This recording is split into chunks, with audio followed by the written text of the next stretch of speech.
या गिर गाय का ही सीमेंट इस्तेमाल किया जाए सांड का।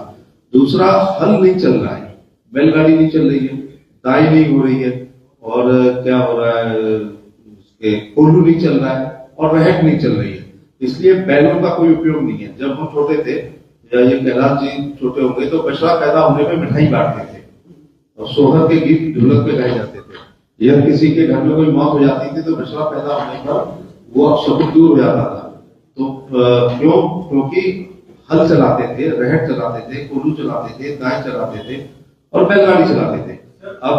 अब मशीन आने से, हल्बी ट्रैक्टर आने से, मेटाडोर आने से, थ्रेशर आने से और थ्रेशर आने से, ये पंपिंग सेट आने से सब समाप्त हो गया, इसलिए बैल यूजलेस हो गया, इसलिए वो प्राइसलेस हो गया। इसलिए हम कोशिश करेंगे कि नंदी महाराज पैदा ही ना हो।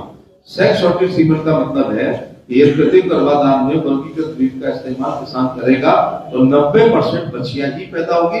जब बछिया पैदा होगी तो 7-8 साल रहेगी, और हम चाहते हैं कि वो बछिया ही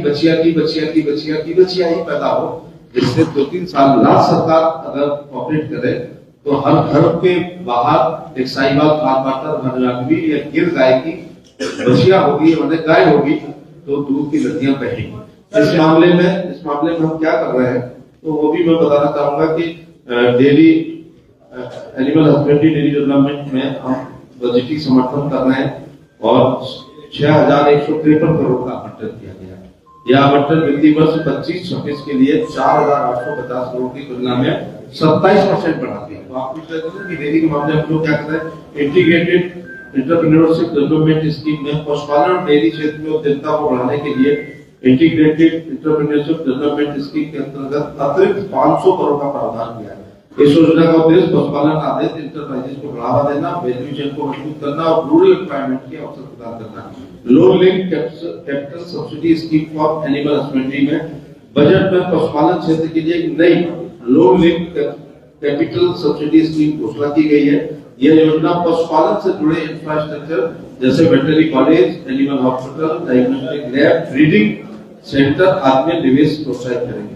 ब्रीड डेवलपमेंट पर ध्यान देंगे, प्राइवेट सेक्टर पार्टनरशिप बढ़ेगा।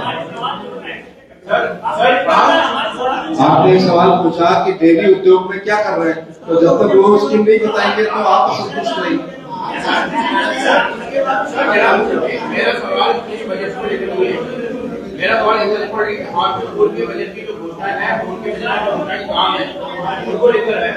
आपने घोषणा की थी हर घर नल से जल, हर घर नल के जल के तहत आज भी अजमेर जिले में ऐसे बहुत से गांव हैं जहां पे हर घर से नल तो पहुंच गया, 11 महीने हो गए लेकिन उसमें पानी नहीं है, पाइपलाइनें फट गई। दूसरा है कृषि विभाग की PMFBY योजना, जिसमें किसानों को आत्मनिर्भर बनाने के लिए लोन दिया जाता है। यहाँ पर जो किसान आवेदन करता है उसको लोन नहीं मिल रहा। तीसरा है प्रधानमंत्री ग्राम सड़क योजना। प्रधानमंत्री ग्राम सड़क योजना में एक विधानसभा क्षेत्र में केवल एक सड़क स्वीकृत हो रही है, पूरे विधानसभा में 60 पंचायतें होती है, सड़क एक स्वीकृत हो रही है। उत्तर प्रदेश में कई विधानसभा में एक भी नहीं हो रही। क्यों? उसके आवेदन क्या है, लेकिन एक ही हो रही है। नहीं, आवेदन नहीं होता, इसका नॉर्म्स होता है, मास्टर रूल में इसका प्रधानमंत्री ग्राम सड़क योजना। आजादी के बाद आज भी ऐसे कई गांव जो सड़क से नहीं हुए। तीसरा PM सूर्य निधि योजना, PM सूर्य निधि योजना के अंदर आज भी इसका काम कम है। स्वच्छ भारत मिशन योजना के तहत आपने गांव में सामुदायिक शौचालय बनाए। सामुदायिक शौचालय का उपयोग आज न के बराबर हो रहा है, सभी जगह काले रहते हैं। सभी मित्रों में यह कहना चाहूंगा, प्रधानमंत्री ग्रामीण सड़क योजना में पहले बात कर लें। आपने कहा एक विधानसभा में एक ही सड़क बन रही है, और जब ये लागू हुई थी तब कितनी बनी थी? क्योंकि इसका नियम था 1000 की आबादी हो, 500 मीटर से ऊपर हो और टोटल अनकनेक्टेड हो। टोटल अनकनेक्टेड का मतलब है लाइक टापू गांव हो, तब उसमें आई, फिर 900 आई, 800 आई, 700 आई, 600 आई, 500 आई, 400 आई, एरिया में 250। तो अगर कोई गांव एक तरफ से जुड़ा है तो जिला योजना से सड़क बन सकती है, राज्य से बन सकती है, लेकिन प्रधानमंत्री ग्रामीण सड़क योजना यदि एक तरफ से जुड़ गया तो नहीं बनेगी। ये सब जोड़ने के बाद अब आए हैं, जैसे फॉर एग्जांपल मैं अपने उदाहरण देता, एक कस्बे से दूसरे कस्बे की सड़क, उसका नियम है कि कितने व्हीकल एक दिन में चलते हैं, उसके थाने कितने हैं, अस्पताल कितने हैं, बाजार कितने, उसके अनुसार लिया जाता है। आपने कहा कि एक विधानसभा में एक ही सड़क आई है, उत्तर प्रदेश की कई विधानसभा में एक ही सड़क नहीं आई है, क्योंकि नहीं पूरे हो गई है ना, जो प्रधानमंत्री ग्रामीण सड़क योजना के मापदंड है उसके अनुसार ये पूरे हो गए। दूसरा, मेरे दिल के बहुत करीब है, घर में नल, नल में जल। और उस राजस्थान में ही हम लोग देखा करते थे कि कई महिलाओं ने अपने जीवन का सर्वाधिक समय 2 टाइम पानी लाने में, बर्तन मांजने में और खाना बनाने में लगाई।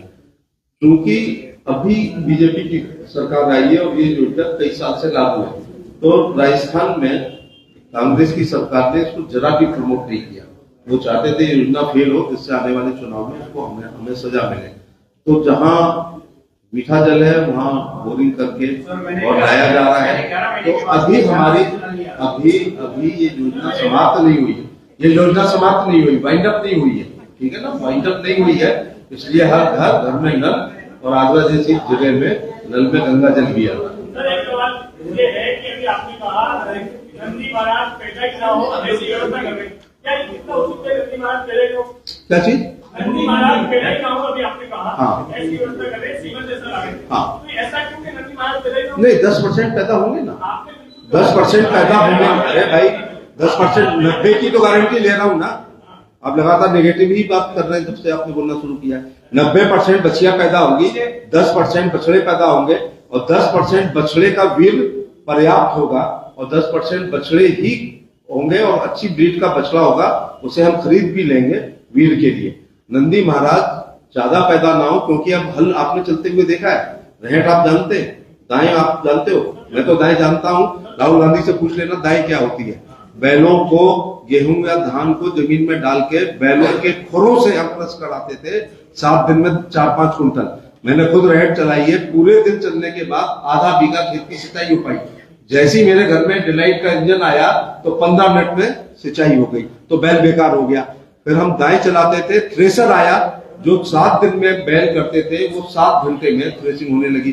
फिर कोल्हू से हम गन्ने का रस निकालते थे, अचानक थ्रेसर आया तो बैल बेकार हो गया। और मेटाडोर और ट्रैक्टर आने से